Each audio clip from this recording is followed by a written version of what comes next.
Pemirsa, gajah-gajah diturunkan ke Aceh untuk membantu korban bencana banjir dan longsor dalam membersihkan sisa-sisa bencana. Sementara itu, anjing pelacak juga dibawa ke Aceh Tamiang untuk membantu mencari korban banjir yang belum dievakuasi. Dua peristiwa ini menjadi bagian dari serangkaian berita yang kami rangkum dan kumpulkan terkait penanganan bencana banjir dan longsor yang menerjang Sumatera. Berikut selengkapnya.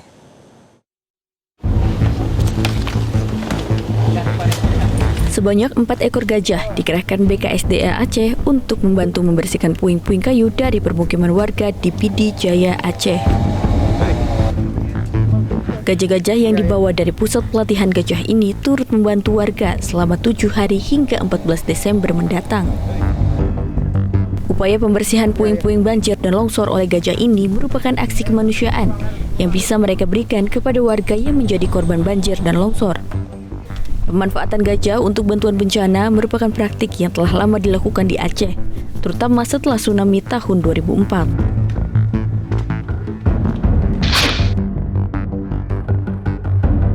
Polda Aceh mengerahkan tim anjing pelacak K9 untuk membantu pencarian dan penanganan korban bencana banjir di Kabupaten Aceh Tamiang. Tim K9 diterjunkan dengan 14 personel dan 3 ekor anjing pelacak yang dilengkapi 1 unit kendaraan operasional. Petugas membawa anjing pelacak ini ke titik-titik yang diduga masih terdapat korban yang belum ditemukan. Salah satunya adalah untuk memeriksa berbagai kendaraan yang sempat tenggelam oleh banjir yang kini banyak dijumpai di sekeliling kota.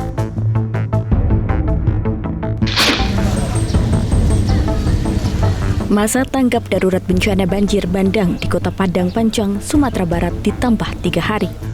Penambahan ini dilakukan karena masih banyaknya laporan korban hilang yang masih belum bisa ditemukan. Sampai saat ini, tim relawan gabungan telah berhasil menemukan 39 korban, baik warga Padang Panjang maupun warga yang sedang melintas.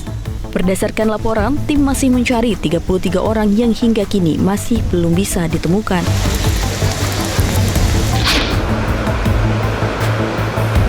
Pemerintah Aceh juga resmi memperpanjang status tanggap darurat bencana, menyusul masih luasnya dampak kerusakan serta kebutuhan penanganan intensif di sejumlah daerah.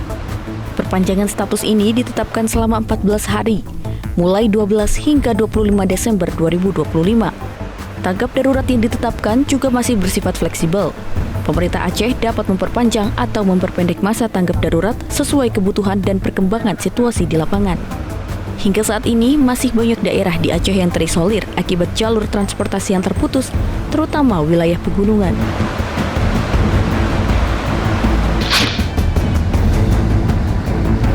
Inilah suasana pembuatan jembatan sementara atau jembatan Bailey lintas Sumatera Aceh di Kecamatan Kuta Blang, Bireun, Aceh. Pembangunan jembatan ini baru bisa dimulai karena terkendala longsor di bibir sungai. Hal ini membuat petugas harus menimbun dan membangun kembali pondasi jembatan terlebih dahulu. Diperkirakan pembangunan jembatan ini akan memakan waktu 15 hingga 20 hari ke depan. Yang terhormat rekan-rekan sekalian.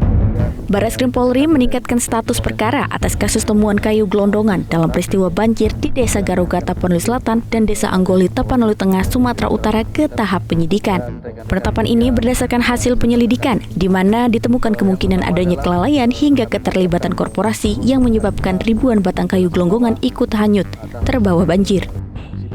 Desa Garoga dan Desa Anggoli tenggelam oleh banjir bandang yang terjadi pada 25 November lalu.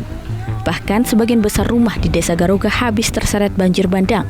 Puluhan penduduk desa ini juga meninggal dunia dan ratusan jiwa terpaksa mengungsi sampai hari ini.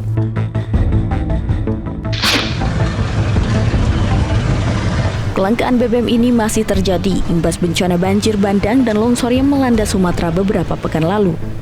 Akibatnya, pasokan yang sedikit membuat pihak pengelola SPBU terpaksa membatasi jumlah pembelian bagi kendaraan roda 4 agar semakin banyak pengguna kendaraan yang terlayani. Puluhan jenazah korban bencana banjir bandang dan longsor di Sumatera Barat yang belum berhasil teridentifikasi dimakamkan secara bersamaan. Pemakaman ini dilakukan setelah proses identifikasi melalui Disaster Fight Team Identification menemui batas waktu. Pemakaman dilakukan setelah mempertimbangkan waktu penyimpanan yang sudah cukup lama. Total jenazah yang dimakamkan berjumlah 24, terdiri dari 20 jenazah utuh dan 4 bagian tubuh manusia.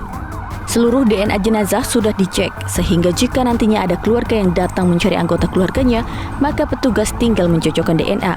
Seluruh jenazah ini dimakamkan di pemakaman yang lokasinya merupakan bekas area pemakaman jenazah COVID-19.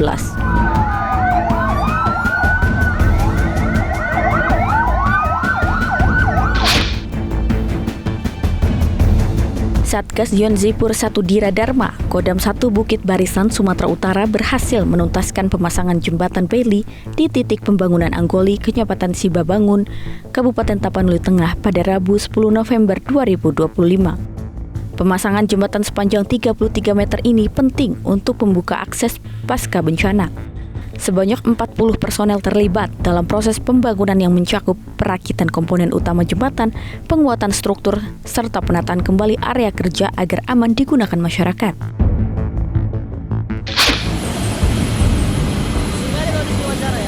Puluhan warga Kabupaten Aceh Tengah tiba di Lanut, Suwondo, Medan.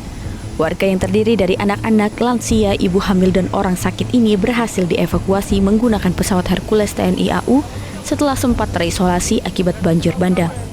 Satu persatu warga Aceh Tengah ini turun dari pesawat dengan membawa barang seadanya yang berhasil diselamatkan dari daerah asal mereka. Mereka terpaksa mengungsi karena desa mereka kini terisolasi akibat akses jalan terputus akibat banjir dan longsor. Akibatnya pasokan bahan makanan dan kebutuhan lain menjadi sulit didapatkan. Tim Liputan Metro TV. Jelajahi cara baru mendapatkan informasi. Download Metro TV Extend sekarang.